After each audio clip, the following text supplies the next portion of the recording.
I feel like this is my Buzz Lightyear moment. So social is the new search and beyond. And if we move to the next slide, if I was to summarize what's going on in the market right now, it essentially would be that for the Gen Z demo, social is indeed the new search. It's where they're discovering, researching, and finding products. And they're much more likely to trust and buy from those platforms than other demographic cohorts. But as we see on the next slide, it's not limited to just Gen Z.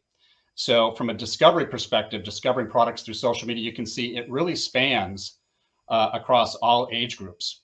And though it is lower for other age groups and all of the examples that we're going to go through, it's a consistent pattern.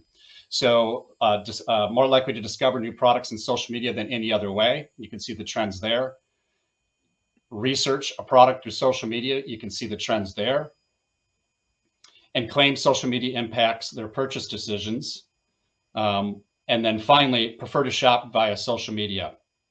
And this includes buying. So this is from our Shopper Experience Index. It's I think, a brilliant distillation of what's really going on in the marketplace. Though, as you saw in the previous slide, there is plenty of third-party market research that backs up these findings. And if you move through to the next slide,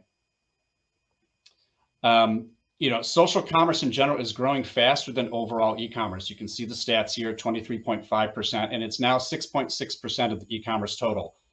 E-commerce itself, of course, is about 20% of the overall business, and stores still do 80% of the business. But keep in mind that there's a lot of interactivity up and down the funnel through devices and physical and digital environments.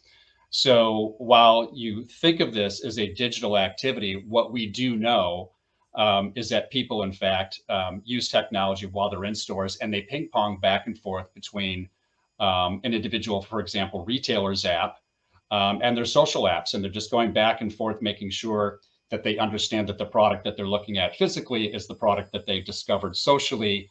And they're getting details on the product perhaps through the app. So it's a really interesting dynamic.